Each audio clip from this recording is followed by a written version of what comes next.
Olá, eu sou a Lene França Leite, acadêmica do curso de Medicina Veterinária da UFMS. Participei do programa de iniciação científica, sob orientação da professora doutora Mariana Isa Posse Palumbo, e o nosso tema foi correlação de pressão arterial sistólica com cálcio ionizado, fósforo e frequência cardíaca em gatos com doença obstrutiva do trato urinário inferior. A obstrução uretral ela é um achado considerado comum na rotina de emergência da prática veterinária, e ela é uma doença principalmente de causa idiopática, ou seja, ela não precisa de uma doença pré-existente para se estabelecer no animal. E ela é bem importante porque ela pode ser fatal, devido aos graves desequilíbrios eletrolíticos e ácido-base secundários à azotemia-uremia pós-renal aguda. Entre essas principais alterações, eu citei a azotemia, hipercalemia, hiperfosfatemia, hipocalcemia, hipermagnesemia, acidose metabólica e hipovolemia. E a avaliação dos parâmetros físicos, alterações eletrolíticas no momento do atendimento é relevante, bem relevante, para que o tratamento emergencial do paciente seja preciso e bem sucedido. Nós avaliamos 7 felinos machos com diagnóstico de obstrução do trato urinário inferior. Para cada um deles, a gente aferiu a frequência cardíaca com o uso do estetoscópio, que está representado na imagem 1, e estabelecemos como normal entre 180 a 200 batimentos por minuto. Aferimos a pressão arterial sistólica com o uso do Doppler vascular, que está representado na imagem 2. Estabelecemos normal entre 85 a 100 mm de mercúrio. Fósforo sérico e cálcio ionizado plasmático, nós coletamos 2 ml de sangue venoso da punção de jugular de cada animal.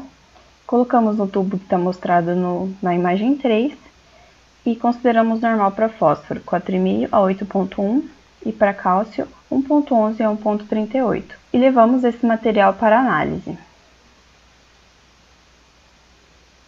Após, instalamos a fluidoterapia com cálculo adequado para cada animal, considerando as perdas que eles tiveram nesse tempo, e usamos solução fisiológica 0,9%. Aí sim fizemos a sedação e a desobstrução do animal.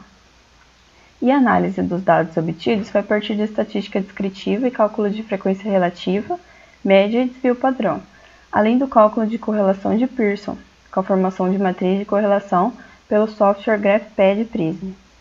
E consideramos um valor significativo se o valor P for menor que 0,05. Essa aqui é a tabela de média e desvio padrão dos dados obtidos nos exames físicos e laboratoriais dos animais. A frequência cardíaca média foi 143, pressão arterial sistólica média 134,3, cálcio ionizado média 0,9, fósforo sérico média 10,1.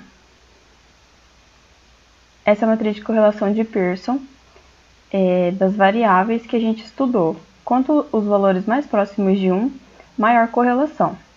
Aqui a gente não pôde estabelecer uma correlação perfeita entre alguns parâmetros. O mais próximo que a gente teve foi de frequência cardíaca e pressão arterial sistólica, que foi o valor mais próximo de 1 que a gente obteve, mas mesmo assim a gente não pôde confirmar que um depende do outro, pela correlação ser baixa.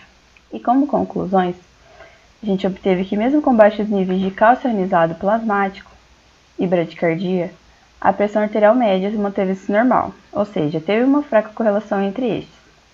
A hiperfosfatemia foi vista, porém não podemos concluir que comprova a função renal comprometida, porque sua correlação também foi muito fraca. Então, no geral, a gente rejeitou a hipótese inicial de correlação, que foi descartada após o estudo de coeficiente de correlação de Pearson. Como eu mostrei na imagem, nenhuma teve correlação uma com a outra, um parâmetro com o outro.